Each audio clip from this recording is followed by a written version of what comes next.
ஆண்டவர்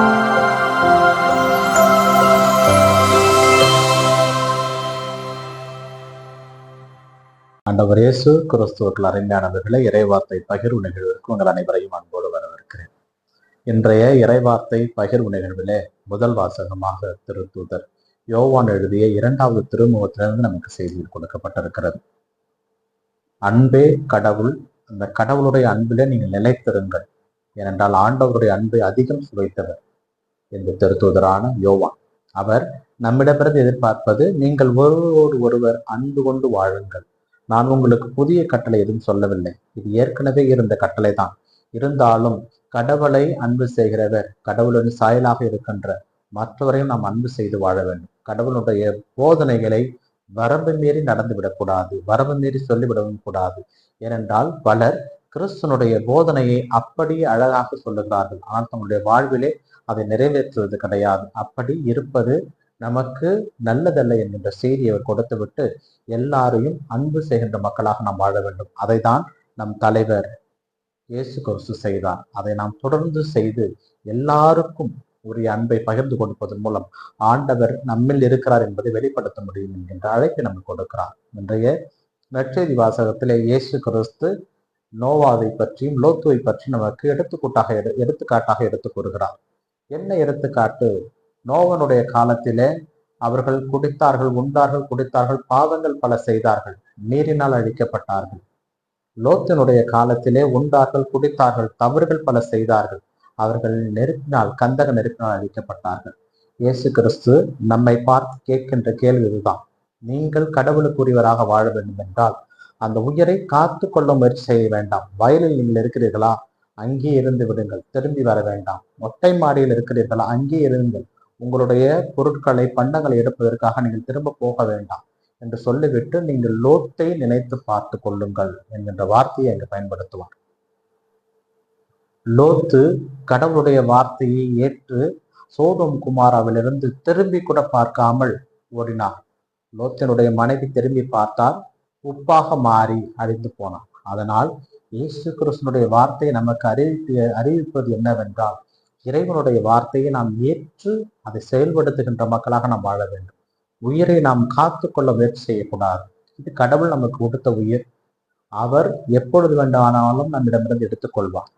அவருடைய விருப்பம் இல்லாமல் நம்மிலே எதுவும் நிகழாது உயிரை பொறுத்தவரை.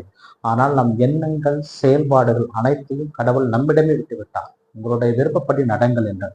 ஆனால் இந்த உயிரை எடுப்பதும் உயிரை கொடுப்பதும் கடவுளால் மட்டுமே சாத்தியம். அதனால்தான் கடவுள் நம்மிடமிருந்து எதிர்பார்ப்பது, நீங்கள் கடவுளுக்குரிய மக்களாக வாழ வேண்டும் என்றால் நீங்கள் கடவுளுடைய எண்ணத்தின்படியே நடங்கள். உங்கள் உயிரை காத்துக்கொள்ள முயற்சி செய்ய வேண்டாம். அது கடவுள் உங்களுக்கு எப்பொழுது கொடுக்க வேண்டுமோ, எப்பொழுது எடுக்க வேண்டுமோ அதை எடுத்துக்கொள்வார் என்று சொல்லிவிட்டு, கட்டிலே 2 பேர் படுத்திருப்பார்கள், ஒருவர் விட்டுவிடப்படுவார், மற்றொரு எடுத்துக்கொள்ளப்படுவார் என்றும், மாவாட்டி கொண்டிருக்கின்ற பொழுது ஒருவர் விட்டுவிடப்படுவார், மற்றொரு எடுத்துக்கொள்ளப்படுவார் என்றும் சொல்லுகின்ற பொழுது, உங்கள் கண்முன்னே அனைத்தும் நிகழும், எல்லாவற்றுக்கும் நீங்கள் தயாராக இருங்கள் என்று இயேசு கிறிஸ்து சொல்லுகிறார். இங்கே எடுத்துக்கொள்ளப்படுவார், எங்கே எடுத்துக்கொள்ளப்படுவார்கள் இதை நாம் சிந்திக்க வேண்டும். நமக்கு இந்த மண்ணுலகம் தாய்நாடு அல்ல, விண்ணுலகம் தான் நம்முடைய தாய்நாடு.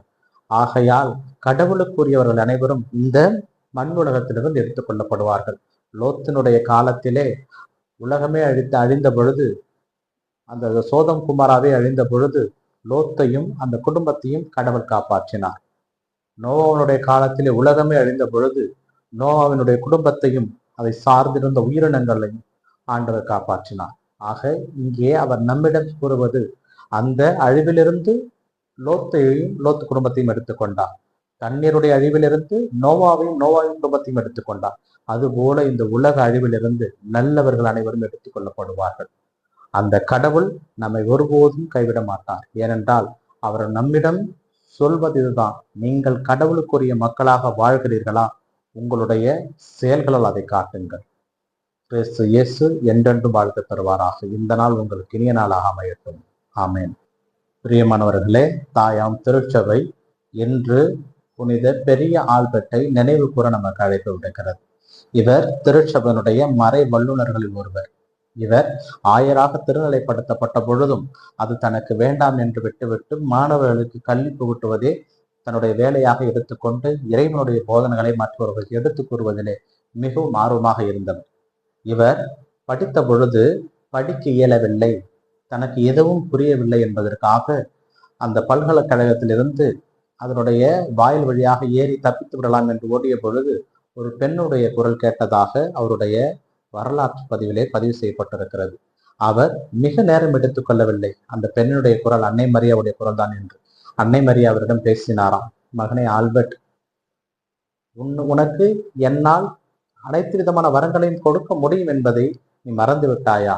எதுவும் நடக்காது, நீ அறைக்கு திரும்பி செல், எல்லாம் நான் பார்த்துக் கொள்கிறேன் என்ற குரலை கேட்டு அவர் திரும்பி போய் தன்னுடைய படிப்புகளை வெற்றிகரமாக முடித்து விட்டு வந்து அதன் பிறகு எல்லா நிகழ்வுகளும் வரலாறாக மாறியது நமக்கு தெரியும்.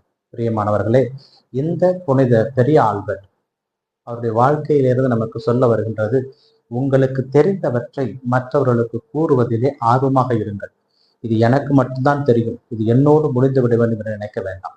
உங்களுக்கு ஏதாவது ஒன்று தெரிந்தால் அதை மற்றவர்களுக்கு அறிவிப்பதிலே மிகவும் கவனமாக இருங்கள், ஆர்வமாக இருங்கள். அதைதான் புனித பெரிய ஆல்பர்ட் செய்தார்.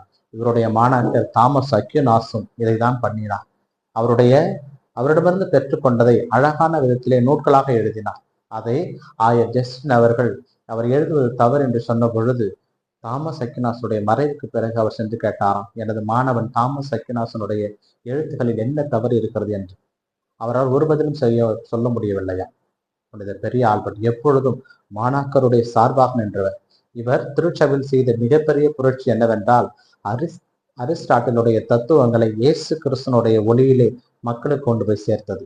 அரிஸ்டாட்டிலுடைய தத்துவங்கள் அதை இயேசு கிறிஸ்துடைய நற்செய்திக்கு ஏற்ப, இயேசு கிறிஸ்துடைய வார்த்தைகளுக்கு ஏற்ப அதை மாற்றி மக்களுக்கு அறிவித்ததுதான் அவர் செய்த மிகப்பெரிய செயலாக இன்று வரை கருதப்படுகிறது. பிரியமானவர்களே, புனித பெரிய ஆல்பர்ட் நமக்கு சொல்லிக் கொடுக்கின்ற பாடம், உங்களுக்கு தெரிந்தவற்றை மற்றவர்களுக்கு கற்றுக் கொடுப்பதிலே ஆர்வமாக இருங்கள்.